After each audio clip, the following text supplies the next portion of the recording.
চাকরি দেওয়ার নাম করে প্রতারণার অভিযোগে গ্রেফতার হলদিয়া পৌরসভার ৮ নম্বর ওয়ার্ডের কাউন্সিলর প্রশান্ত দাস।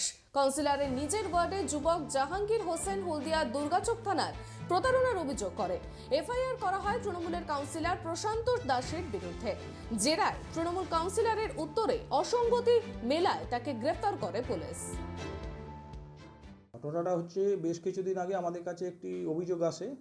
সেই জাহাঙ্গীর হোসেন বলে কুমারচক গ্রামের একটি ছেলে এসে আমাদের কাছে অভিযোগপত্র জানায় যে ৮ নম্বর হলদিয়া মিউনিসিপ্যালিটির ৮ নম্বর ওয়ার্ডের কাউন্সিলর প্রশান্ত দাস, ওনাকে ইন্দোরামা ফ্যাক্টরিতে, যেটা দুর্গাচক থানার আন্ডারে রয়েছে, ওইখানে একটা পার্মানেন্ট কাজ করে দেবে বলেছিল। উনি ছেলেটি হচ্ছে এমনি ডিপ্লোমা পাস ছেলে, শিক্ষিত ছেলে।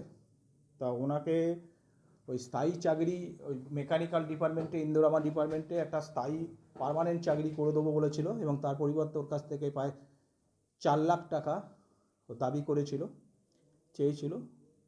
পরবর্তীকালে ওই ছেলেটি প্রায় ৭০,০০০ প্রথমে, তারপরে আরও অনেকবার টাকা দিয়েছে ওনাকে। পরবর্তীকালে টাকা দেওয়ার পরেও যখন উনি চাকরিটা পাচ্ছেন না বা কোনো কিছু হয়নি, তখন ওই প্রশান্ত দাসের সঙ্গে যোগাযোগ করে, কাউন্সিলরের সঙ্গে। উনি তখন ওনাকে ওই ইন্দোরামা ফ্যাক্টরিতেই একটা লেবারের কাজে ঢুকিয়ে দেয়।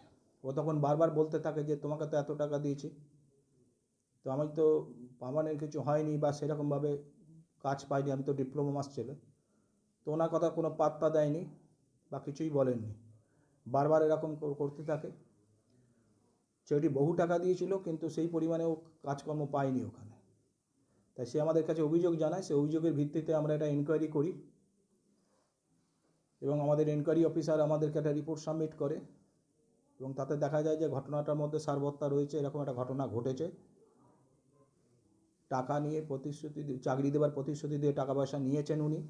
তার ভিত্তিতে দুর্গাচক থানায় একটা এফআইআর দেওয়া হয় এবং সেই এফআইআর দেওয়া হওয়ার পর তদন্তকারী অফিসার ওনাকে আজকে জিজ্ঞাসাবাদের জন্য নিয়ে আসে এবং ওনার বিরুদ্ধে যে সমস্ত অভিযোগগুলো ছিল ওনাকে সেটা জিজ্ঞাসা করা হয়, কিন্তু উনি কোনো সন্তোষজনক উত্তর দিতে পারেননি।